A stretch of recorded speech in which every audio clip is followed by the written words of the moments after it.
that's Gus. Gus has remote control. He'll be driving the robot. There's two things that this robot has to do at the same time. So look back at the robot for a minute. You look back at the robot? Great. Abby, if you wouldn't mind showing. The robot has to move forward and backwards. Why doesn't the back wheel work? Do you remember in our science unit what you call that when you say, oh, it's over there, or it's behind? Location of an object. Beautiful. Cool. And Abby is not, when this robot starts to move, Abby's not going to push it or pull it. That would be applying what? Force. Yes, that would be applying force. This robot doesn't go really fast. And Tyler, with his computer, can tell the robot how fast he wants it to go. How fast an object is moving is a measure of motion. And what do we call it if you're going fast or slow? Speed. Right, you're getting rocking this. So, this robot has to go forward and backward, but it also has to do something else when it puts the blocks in the basket. There's a set of arms there that lift. And they have to dump the blocks in the basket.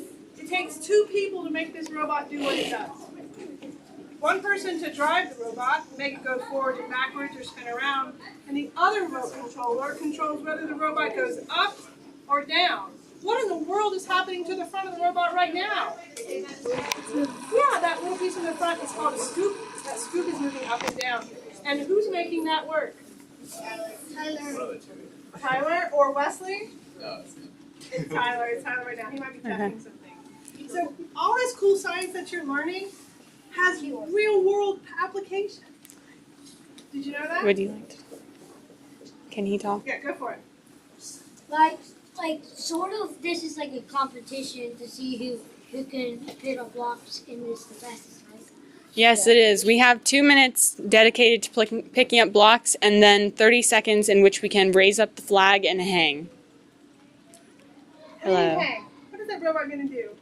Optimally, our robot is going to latch onto a bar that's about 32 inches off of the ground and then lift itself up so that it can suspend itself about like 2 or 3 inches off the ground. So like on the playground when we grab hold of the bars and we swing and we're suspended in the air, the robot's going to do something like that.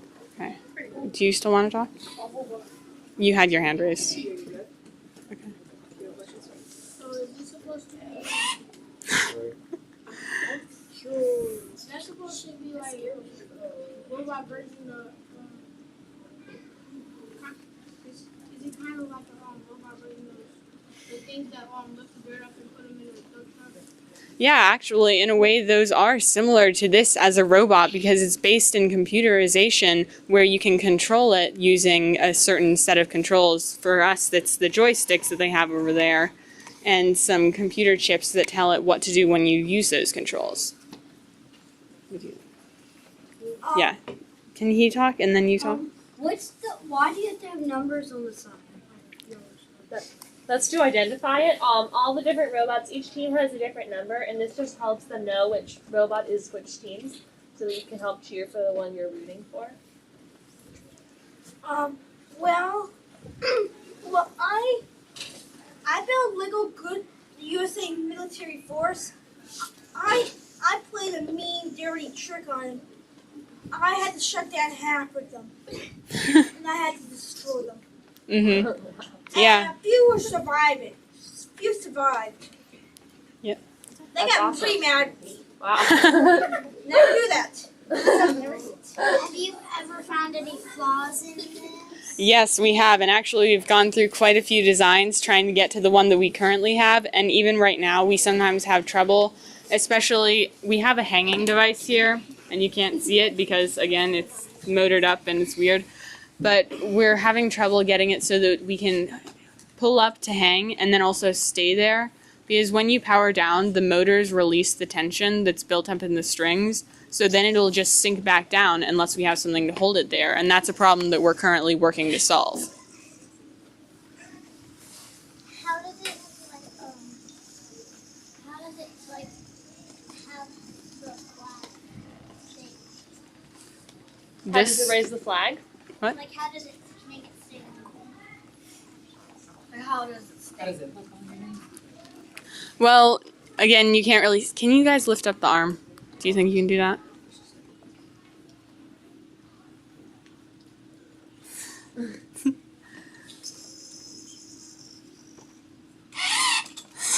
Whoops. Okay, so you can see this hook. We're going to extend this out and then hook on, and then this little hook here will be pulled in by a motor that's all the way down here until we get it so that the bar can slip underneath these hooks over here. You see them? It's going to stay on the bar there. Yeah, you don't want to put the motors back like that. Okay. Hello. Are you guys almost ready, Tyler?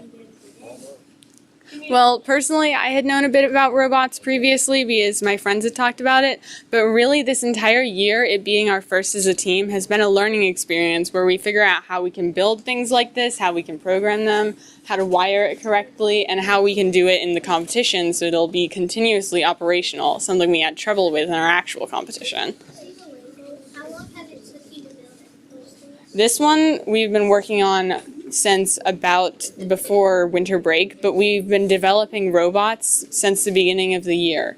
So we had multiple prototypes before we got to this, and those are things that we learned from and then developed this from. So you did some experiments. Yes, experimenting. And generally our hypothesis was that it would work, and it didn't always, which was a brilliant discovery, you know. Okay, green shirt here. How small was your smallest robot this year? Actually, they're all about the same size because the competition standards are an 18-inch by 18-inch by 18-inch cube. And that's something that we like to stay inside of because otherwise we'll be disqualified. But we also like to get as close to that as possible because it gives us the advantage of having more room to put things on our robot. I'm thinking about designing a rover. A rover. Yes, those are fun. I don't know. We have some basic rover designs that are given to us with the instruction manual, and we built one of those at the beginning of the season, but a lot of what we've done is experimenting with what's specific to the competition, which is the hanging, flag raising, and lifting blocks. So, Jaleel, how did you know about rovers? Well, because usually if you go out in space, you're probably seeing a rover too, or plan something, and you don't know if it's there already. Why wouldn't you go ahead and send people to Mars? Because there's no oxygen there and no food. So send a rover if it's basic so that you put a camera in it so you can see it from where you are. So do you think that this robot is helping them learn more about what it might be like to design something that would go to space one day? Do you remember the gentleman that was here talking about when we would send something to Mars? Somebody's dad. Nick's Dad. Nick. Dad. Who's Nick? He was an astronomer.